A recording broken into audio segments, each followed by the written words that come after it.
Kung ito pong mga katanungan na ito ay sinagot na, edi sana wala tayo dito ngayon. Yun sa kanyang statement na kaya niyang gawin, kaya nilang mag-order ng kahit na ano, mali po yun. Kitang-kita lang ba ang kulay sa ngayon ng pumapabor kay Sara? O kitang-kita din ba yung kulay dun sa mga ayaw sa kanya? To be fair, ang kino-quote yun sa mga tanong niya, yung isang panig lang ang kino-question, hindi naman yung kabila.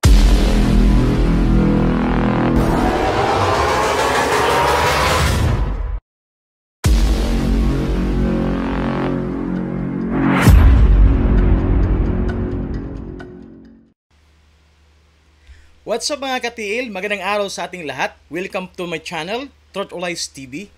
Exciting po ang ating pag-usapan sa araw nito mga kaibigan. Yes po, exciting po. Bakit? Kasi meron ng taga-aw-aw-aw. Yes po, meron ng taga-aw-aw. Meron na po kasing taga-taho lang at ang prosecutor mga kaibigan. Kaya yan po ang ating pag-usapan sa araw na ito. Pero bago tayo magsimula mga kaibigan, huwag kalimutan mag-like at subscribe sa aking channel. At hito na po ang video na ating pag-uusapan. Private prosecutors, you said in due time. Kailan po itong due time? And can you provide us a background lang how they were selected and bakit sila po yung napili? Ang alam ko po, ang private prosecutors ay mga... Okay, bago tayo magsimula, hito na po. Ang bagong spokesperson ng prosecutor po ay si Attorney Antonio Aude Z. Bocoy. Uy, parang may kanta yan. Alam niyo yung kantang Ari Bukoy, Ari Bukoy, Ari Bukoy kamuting kahoy, ayaw pagputlakay, makalolooy. Sino mga Bisaya dyan, nakakalam sa kanta na yan. Naalala ko tuloy dahil sa kanyang apelyido mga kaibigan. But anyways, tuloy na natin. Adlib lang yun mga kaibigan. Abogadong nagboluntaryo ng kanilang serbisyo. Yun po ang alam ko. Ako po ay sigurado na gaya ko, wala rin silang bayad. Dahil itong paglahok dito ay... Remember guys, wala daw silang bayad. Agree ba kayo dyan? Na voluntarily talaga yan sila dyan? Wala bayad? Dahil para daw sa bayan ng kanilang serbisyo? Agree ba kayo? Mag-comment po kung agree na hindi sila binayaran or what do you mean? May sahod. Kumbaga free daw. Agree ba kayo? Paki-comment po sa baba na ating comment section mga kaibigan. Para sa bayan, hindi para sa bayad. Ayan oh. Galing ah. Okay po? Parang okay, sige, tuloy mo. Okay, sir. Thank you rin. Thank you, Bigyan. Yan. Elson Quismorio from Manila Bulletin. Hello, Attorney. Good morning. Hello. If we may talk about SP Chis Escudero for a minute. Apparently, former Chief Justice Renato Puno is saying na SP Escudero may have exercised grave abuse of discretion. Basahin ko po, sir, yung exchange dun sa interview. Sige. Kung saan sinabi ni ex-Chief Justice. Sige, tuloy mo lang. So, yun bang ginagawa ngayon ng Senate President? Pasok ba sa grave abuse of discretion? And then, Puno said, yan naman po ang pag-aaral, hindi lamang ng PhilConsa. Yan din po ang sinasabi ng mga academicians, mga din. So in other words mga kaibigan, maraming mga matatalino nag-usap-usap nga yung ginawa nga ni Chis Escudero is grave abuse of discretion daw. Ayan. In other words, excessive, unreasonable, arbitrary, going beyond the limits of their authority. Yun daw ang ginawa ni Chis Escudero. Ng colleges of law, mga professors ng constitutional law, at mga iba't ibang commentaries na naririnig natin sa mga nakakaintindi at nakakaalam sa saligang batas. Your take po on this statement? Ako po ay sumasang-ayon sa sinabi ni Chief. Natural! Kabilang kubul kayo eh. Sumaayon ka. Alam nga naman hindi ka sumasang-ayon. Spokesperson ka nga nila eh. Justice Renato Puno. Sapagkat ang mga naging actuation and ruling ni Senate President Chis Escudero as the presiding officer of the impeachment court, ay wala ho sa saligang batas yan. Kagaya po ng pag-remand. Hindi po ang pag-remand, ibig sabihin, yung lower court should reconsider. Gaya po na nabanggit ko kanina. Wala hong salitang remand sa impeachment. Hindi ho angkop ang remand sa impeachment. Yung remand ay para sa ordinaryong kaso, sa ordinaryong hukuman, but never sa impeachment court. As a follow-up, attorney, I think SP Escudero is somewhat dismissive of Pilconsa just because the president is Speaker Romualdez. Your take po. I agree. Is that fair? Is that fair? That's not fair. Because you judge the position based on the merit of what was said. Hindi yung personalidad. Sa palagay nyo ba, si Speaker, iba ho ang posisyon niya, iba ang posisyon, Presidente, Chairman ng Pilconsa. Sa palagay nyo, si Speaker Romualdez ay kayang impluwensyahan ang pag-iisip ni dating Chief Justice Puno? Do you think hindi? Agree ba kayo guys na hindi pwedeng ma-implementan? But anyways mga kaibigan, dati pa naman yan, si Puno, dilawan yan. Dilawan. Dilawan, kilalang oposisyon ng mga Duterte. Si Munsod, yan dalawang yan. Tapos sabihin mong imposibleng impluwensyahan. Sinong niloloko mo? I don't think so. In much the same way that Chief Justice Puno will not and cannot influence the mindset of the Speaker of the House. So, my take is that the argument is based on the merit of the argument, not on the personality. Hindi po personality-based yan. Sure. Merit-based. Another one. Based Attorney, do daw. you agree with SP Escudero's statement na parang the Senate impeachment court daw has no limit to what they can Akala ko ako lang yung bulol ba? Meron din palang mga bulol yung iba dyan. do, No? to what motion they can pursue. Hindi po. Meron pong limitasyon. Ang limitasyon ay ang ating saligang batas. At ang kanilang sariling Ayan po. Kasi nga sinabi kahapon ni Chis Escudero na walang limitasyon. Kumbaga binigyan kasi daw ng blanket ang impeachment court. Kumbaga yung mga Senado. Kumbaga para silang binibigyan ng special power. Lalong-lalo na sa impeachment trial. Kaya sinabi ni Chis na walang limitasyon kung ano mapag-usapan namin. Lalong-lalo na nung nagkaroon ng motion na pinagbotohan ng 18 na senador para mapa-remand, mapa-return yung article of impeachment. Yun na nga, sinagot ng tagapagsalita, ng prosecutor, sabi niya mali daw yan. Kumbaga, hindi siya agree na walang limitation. Meron daw limitation base daw sa Constitution. impeachment rules. Hindi po pwedeng porque you are sui generis, pwede mong gawin ang lahat ng gusto mo. Ang limitasyon po ay nasasaad sa ating saligang batas Yun, at sa kanilang sariling impeachment rules. In fact, kung yung impeachment rules po ay hindi alinsunod sa saligang batas, hindi rin po ubra yun. So lalo na, yun sa kanyang statement na kaya Maganda to guys kasi meron ng tagatahol sa prosecutor. Tapos 'di ba meron ng tagatahol din sa impeachment court. Yan ang maganda diyan. Bakbaka na yan guys. Nagsisimula na. Wala pa ngayong impeachment trial, ang dami ng bakbakan. Kaya maganda to. niyang gawin, kaya nilang mag-order ng kahit na ano, mali po yun. Dapat alinsunod sa parameters na sinet ng saligang batas. Inyong But anyways mga kaibigan, magkonting recap muna tayo sa mga pangyayari, okay? Para lang dito sa ating mga kaalaman sa mga hindi nakasubaybay.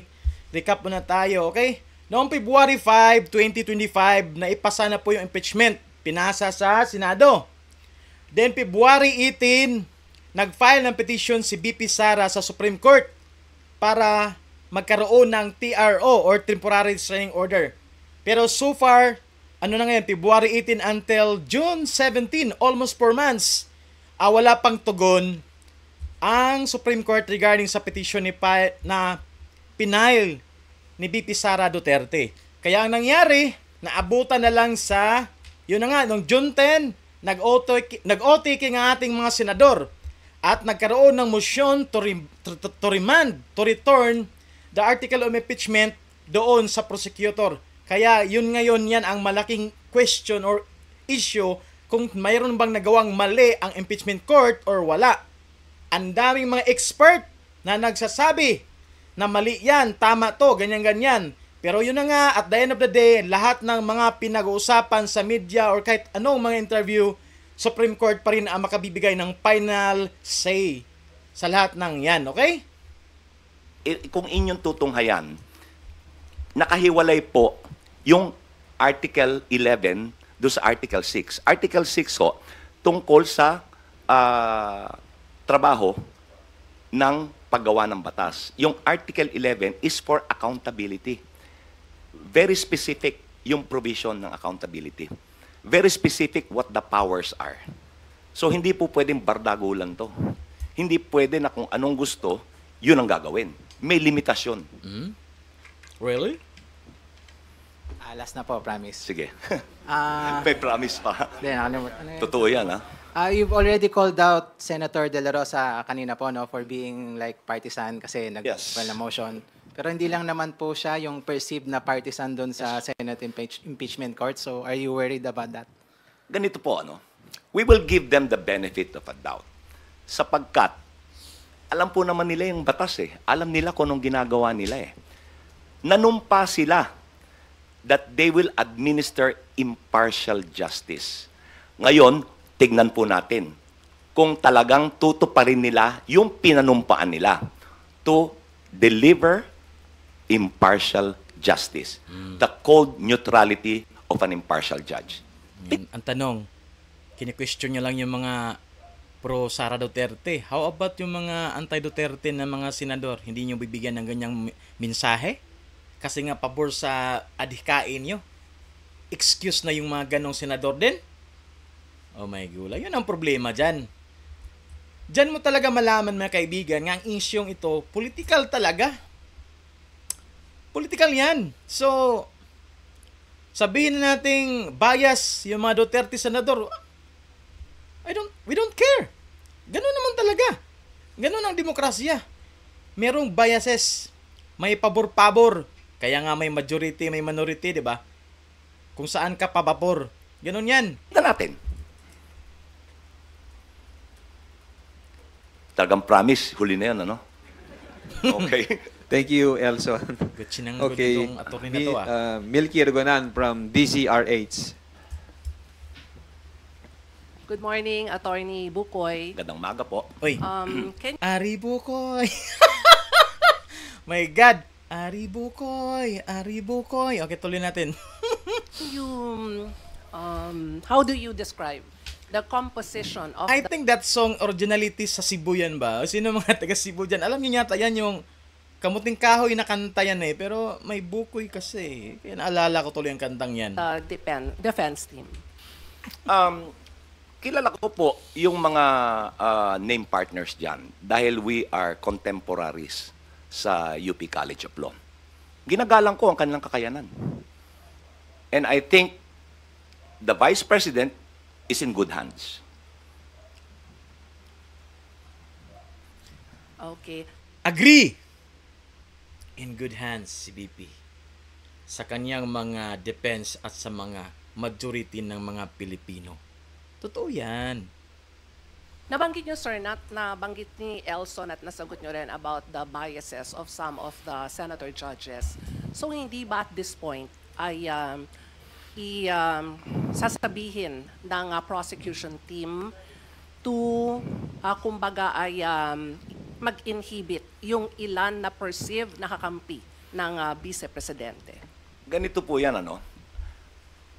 Sa impeachment po, even sa regular courts, but lalong-lalo na sa impeachment, yun hong inhibition or recusal is personal to the judge. Kung gusto niya, ayaw niyang bumitaw, nasa sa kanya yan. Pero sa regular courts po, there are specific grounds for recusal. What is that? Okay? Namely? Pag hindi ho covered nung specific grounds sa recusal, as in relationship, familial ties, yun ho, mandatory. Pero other than those, if ang ground ay perceived bias, yan po ay personal na desisyon nung hukom. Ngayon sa impeachment po, yan po ang umiiral na kalakaran. It is Okay. personal to the judge concerned. Ngayon, tanong, kami po ba ay hihingi ng recusal nung mga perceived bias ng mga hukom? Pinag-uusapan po yan.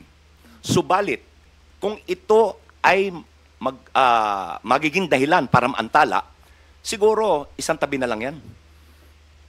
Anyway, Yun naman pala. ilalahad ang ebidensya, ipapakita sa mga Naglalag talaga yung laptop ko, guys. hukom, makikita ng publiko, nasa sa kanila yan. Kung kahit na malakas ang ebidensya, mag-aakwit pa rin sila, sinong huhusga? Ang bayan. Yeah, you're right. And the people is already judged it. The majority of the people is nag-judge na ayaw nila impeachment. Bakit? Tingnan mo yung nanalo. Tingnan mo yung kandidato ng alyansa.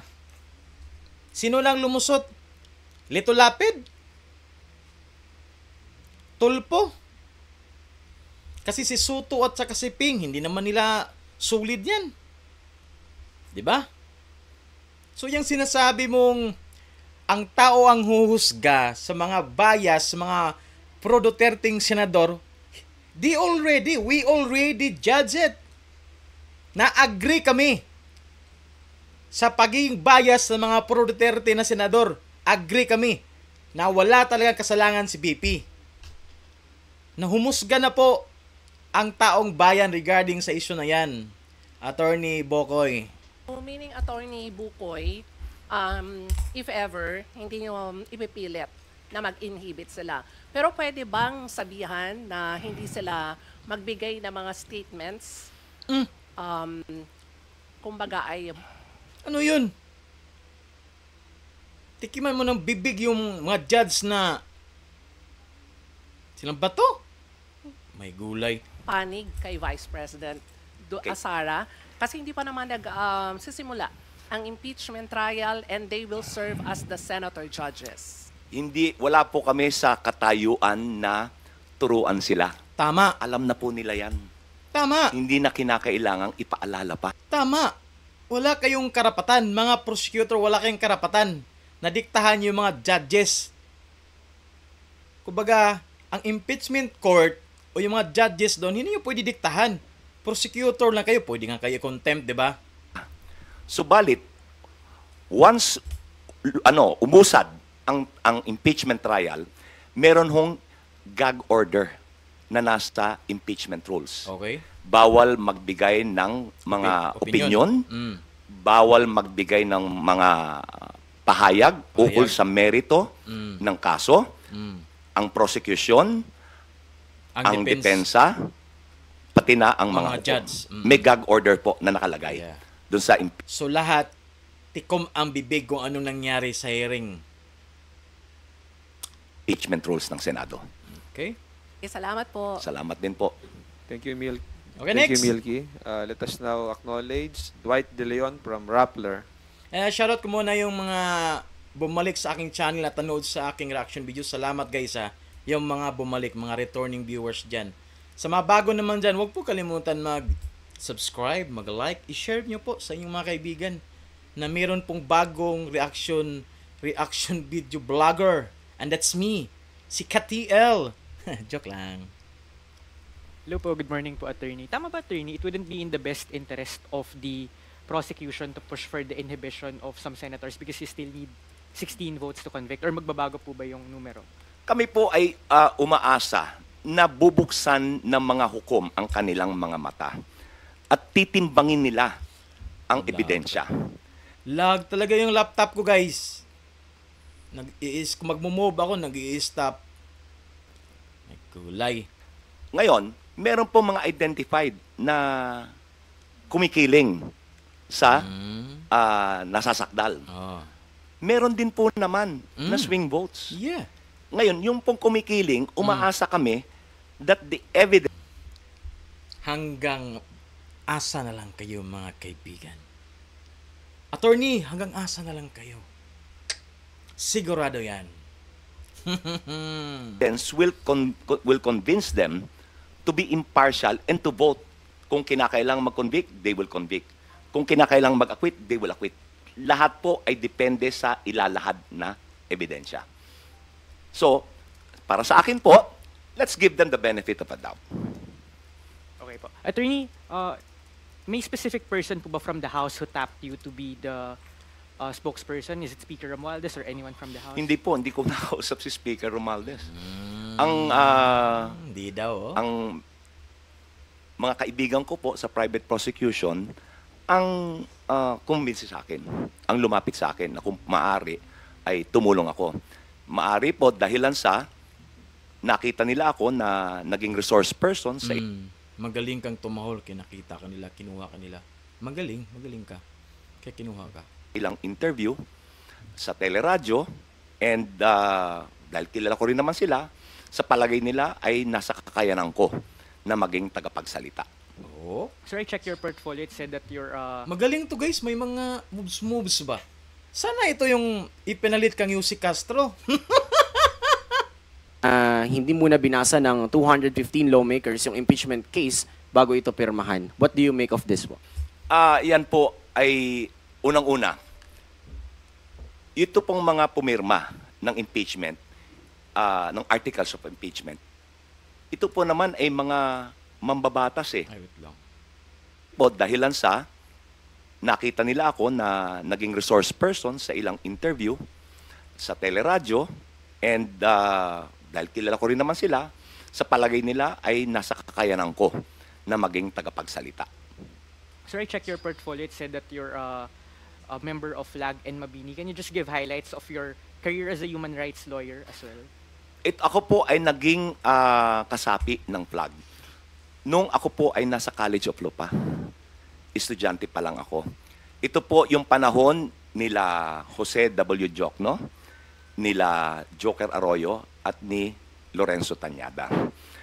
So, kami po noon ay kami po yung field investigators kung saan ho may pangangailangan na dapat harapin na human rights abuses. So, yan po ay sa mga labor groups, yan po ay sa mga magsasaka, yan po ay sa mga industrial workers. Nung ako po ay naging abogado na, I handled human rights cases also. Sa Mabini, ganun din po. Ang komposisyon lang ng Mabini ay iba. Ang komposisyon ng Mabini nung panahon na yun ay sila Alex Padilla, sila Bobit Sanchez, sila Tony Rosales. I'm still a litigator.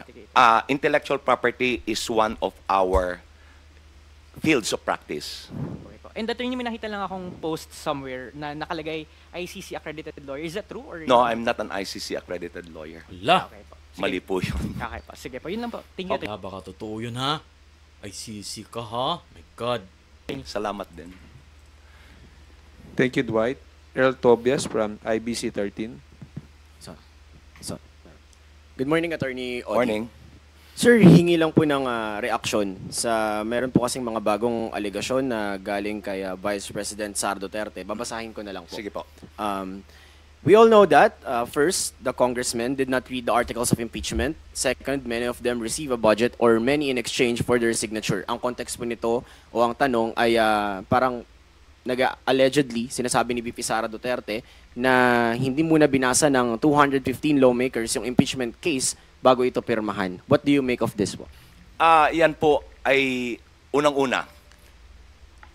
Ito pong mga pumirma ng impeachment, ng articles of impeachment, ito po naman ay mga mambabatas eh. Hindi po ito pipirma ng hindi nila nauunawaan kung anong pinirmahan nila. Especially, it is under oath. So in other words, gusto mong palabasin na si BP Sara ay sinungaling. Ganun lang yan. Guys, naniniwala ba kayo dyan? Agree ba kayo dyan na si BP Sara sinungaling daw?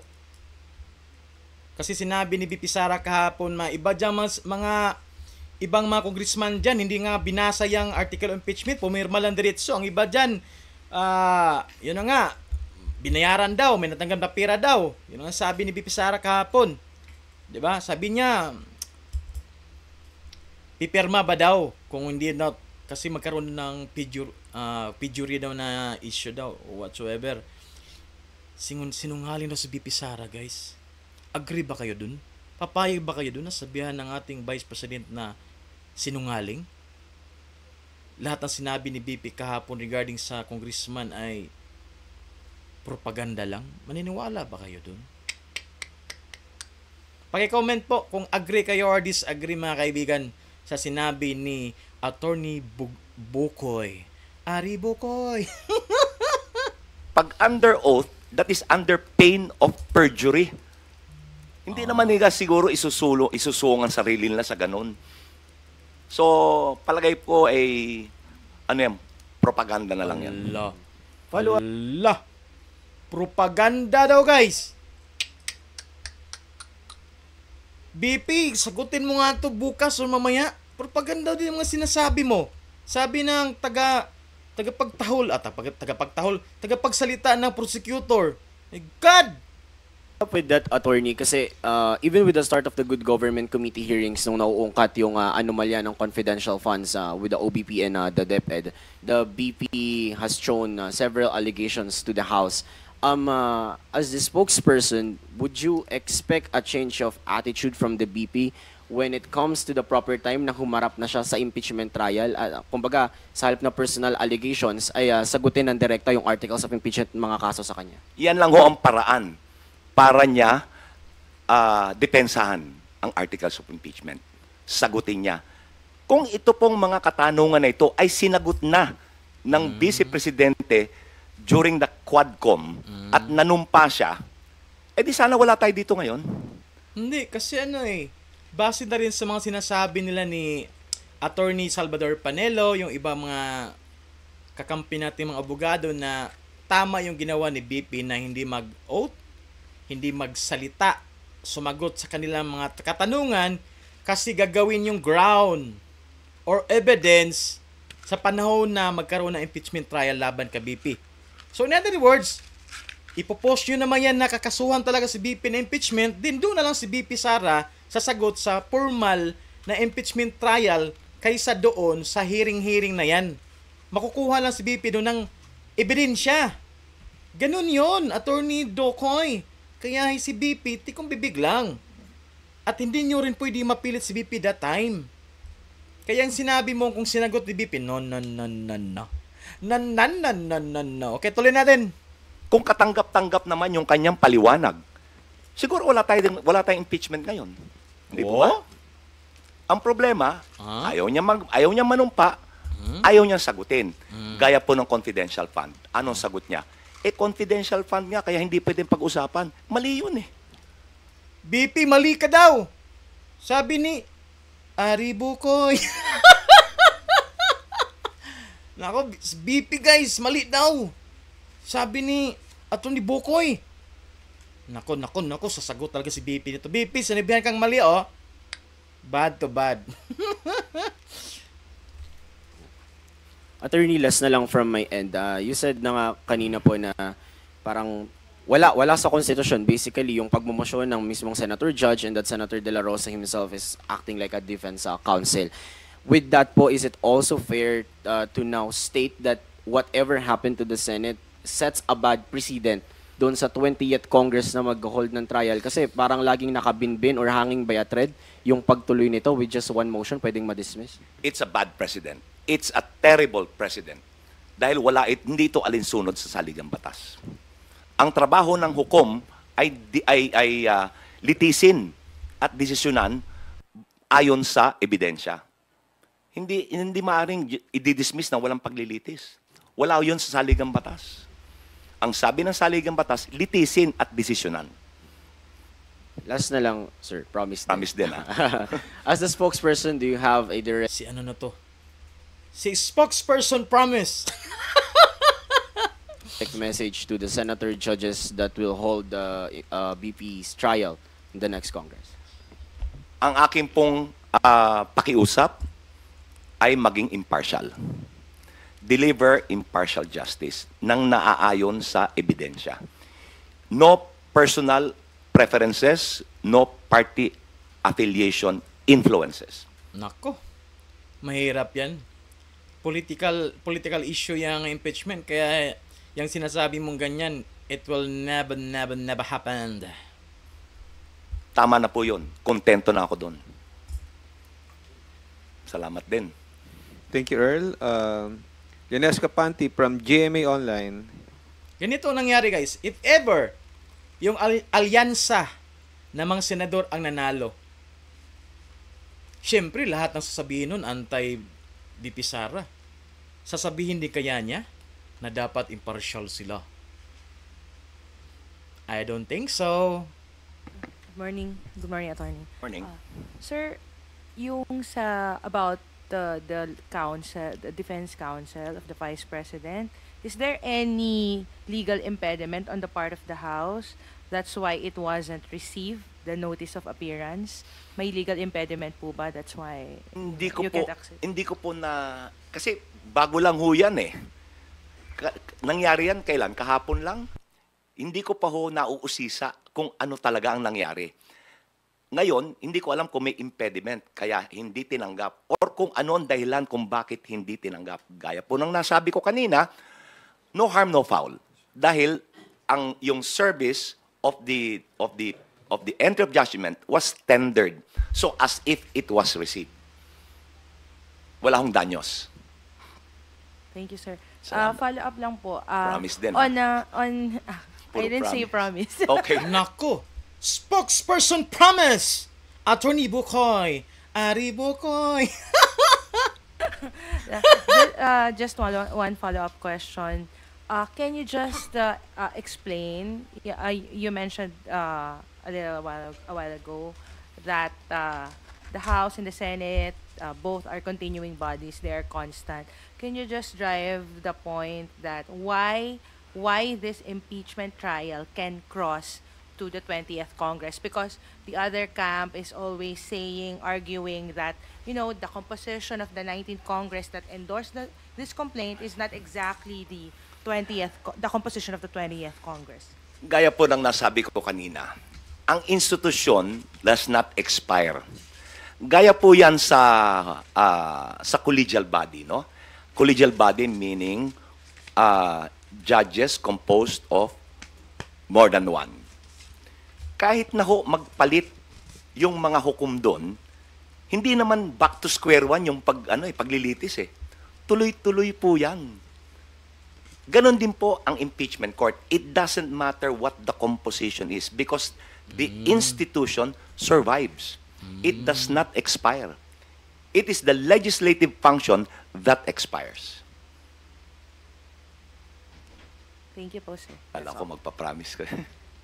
Thank you, Lenesca. Big Sumintak from Net25. Magandang umaga po, Attorney. Magandang umaga. Attorney, doon sa panimulang salita po ninyo, natatangi lahat itong nangyayari, maging yung article of impeachment, maging yung nasasakdal, maging yung impeachment court, sui generis.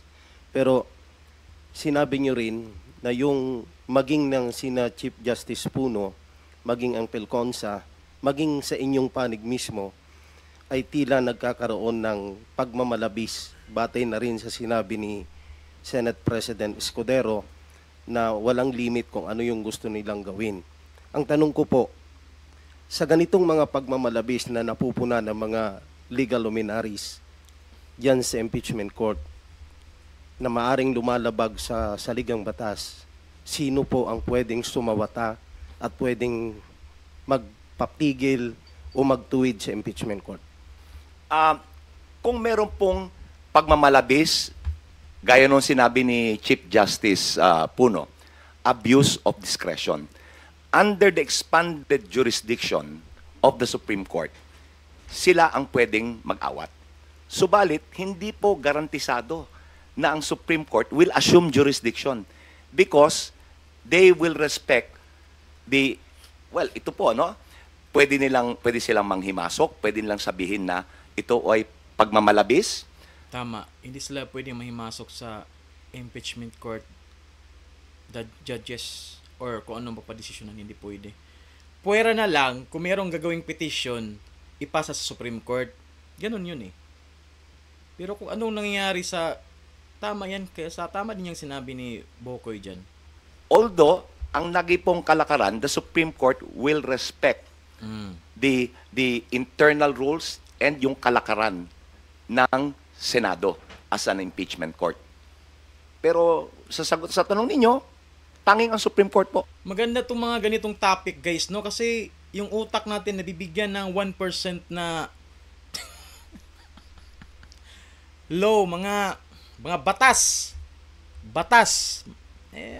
mga term, mga legal term, matutunan natin kaunti. Ay, maganda. Kung merong mag-aakyat nito, kung merong dudulog sa kanila. Kaya nga. Para, ang problema, pag may dudulog sa Supreme Court, mas lalong maantala ang impeachment trial. Para humingi ng ruling sa pagmamalabis na ito. Sino po kayang partido ang pwedeng dumulog? Kahit sino po yan. Kung ang tingin po... Oy, remember, si BP Sara nagpasa na ng petisyon. Dumulog na sa Supreme Court. Hindi pa lang nagkaroon ng impeachment court sa Senado. Dumulog na si BP February 18, guys. Until now, June 17, almost 4 months, wala pang tugon ang Supreme Court. Dumulog na. Nagpasa na si BP.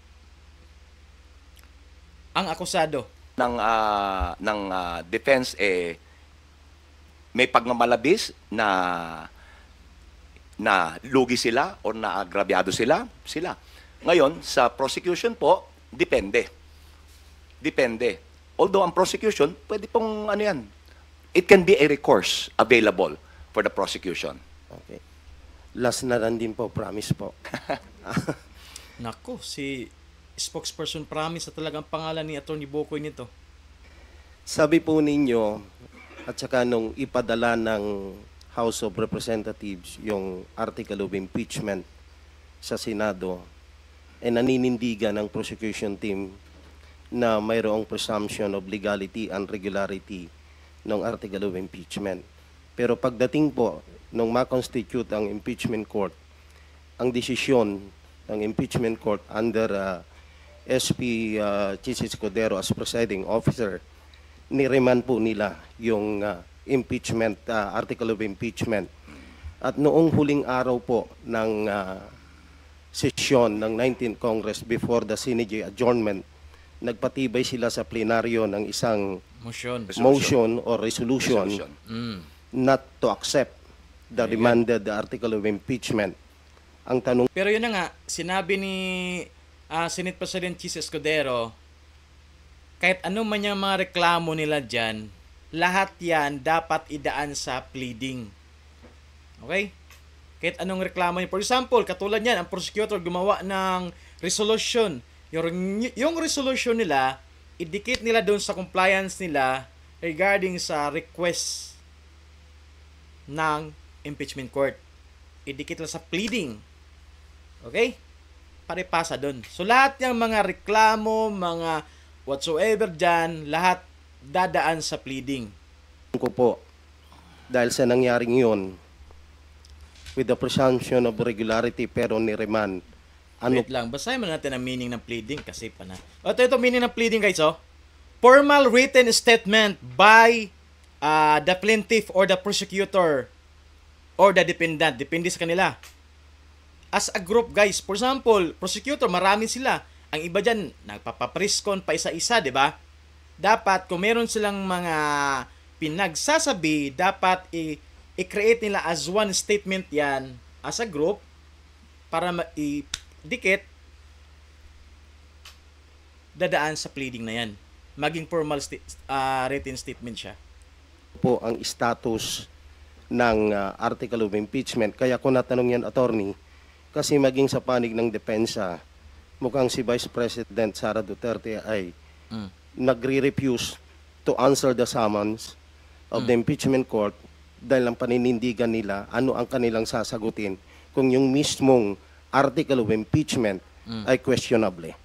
Hindi po nagpasa ng resolusyon ang Kamara na huwag tanggapin. Okay. In fact, so ano ang laman ng resolution pala nila? Nagpasa sila ng resolusyon certifying that the articles of impeachment did not violate the 1-year bar rule. Yun naman pala eh. Gumawa kayo ng resolution to certify na hindi sila lumabag sa 1-year ban rule. Bakit ang dami nyo pang mga sinasabi left and right kung tutugunan nyo lang ni pala yung nire-request ng impeachment court? Diba? Ayun, sabi kung sinasabi po ni Sara Duterte na wala siyang sasagutin dahil ang articles ay binalik. Hindi po naman ibig sabihin nito na yung articles patay na. May sasagutin pa rin siya. Nandyan yung articles eh. Kaya nga sinabi nga ng Senado, ng impeachment court, buhay na buhay ang impeachment proceedings. Because nandyan pa rin yung articles. Oo nga. Ang hiningi lang ay ang certification, yung remand. Yung sinasabing remand, gaya nung nabanggit ko kanina, hindi po angkop ang remand sa impeachment proceedings. Yan po ay angkop sa mga regular courts. Okay. Yung articles po, nandyan pa rin. Sagutin niya. Ngayon, kung ayaw niyang sagutin, bakit? Another delay. Oy, guys, sinabi kahapon ni Chis Escudero na kahit hindi sagutin ni BP, hindi sila makukontempt. Di ba kahapon, sinong nakarinig sa press conference si Chis kahapon? Pero tuloy pa rin ang impeachment trial. Di po ba? Kung talaga siya ay seryoso na linisin ang kanyang pangalan, hindi ba sabi nga niya, I want a bloodbath, I want a trial. Hindi dapat sagutin niya para walang delay. Sa ganitong paraan, malilinis. Naku, atupagin nyo yung pagsagot nyo sa motion ng impeachment court, hayaan nyo na sila BP kung anong gagawin nila. Dinidiktahan mo pa, my God. Diba? Parang ganun eh. Parang dinidiktahan niya ang dependent. Hayaan mo sila. Niya ang kanyang pangalan. Clarification ng attorney kasi aside from doon sa resolution, may motion na inapprove sa plenary na hindi nila tatanggapin muna yung remanded article of impeachment. So ano ang magiging implikasyon noon sa panig ng impeachment court? Kaya sumagot si SP Escudero na whether they like it or not, they should comply with the order of the impeachment court. So nung hindi tinanggap ng plenary yung article of impeachment, ano ang implikasyon? By plenary, you mean plenary ng House of Representatives? Yes, sir. Wala pong ganong resolusyon. Meron po. Wala. May motion. The first is the motion. Ayusin nyo. Ayusin nyo. Naguguluhan tuloy tayo nito. Sige, ulit.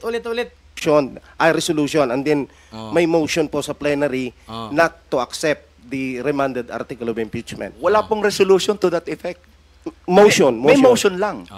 So, what is the implication of that motion when the plenary approved the motion not to accept the remanded article of impeachment? Wala pong ganon. In fact, ang paninindigan ng plenaryo ay issue the certification. Kaya po, nabanggit ko, within the next few days, magpa-file po ng appropriate pleading. Walang inaprubahan na motion. Naku, bilisan niyo. Bakit ilang araw pa gusto niyo mabilis ang impeachment, di ba? Tagal niyo. Bilisan nyo.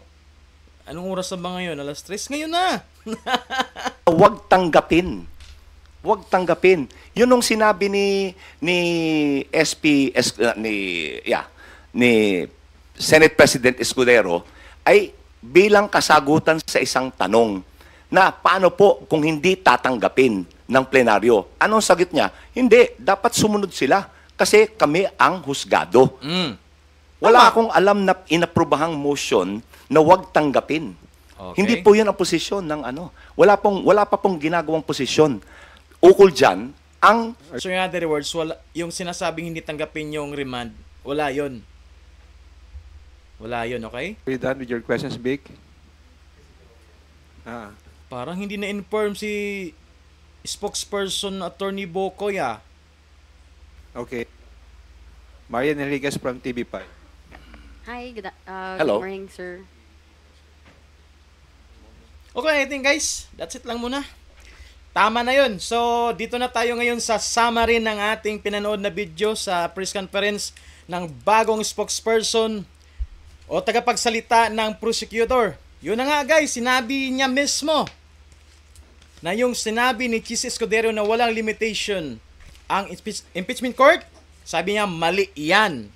At the same time, lahat ng mga sinabi ni BP Sara kahapon sa kaniyang interview, propaganda daw lahat yun at saka mali. Ayan po yung sabi ni Attorney Bocoy. Ayan po. Kaya, tingnan na natin bukas kung sino ang sasagot sa mga sinasabi ng spokesperson ng prosecutor, mga kaibigan. Ayan po. So, that's it mga kaibigan. If you enjoy this content mga kaibigan, hit like and subscribe. I-share sa inyong mga kaibigan, sa inyong mga jowa dyan. Ayan po. Hanggang dito na lang tayo. Until next time, babush!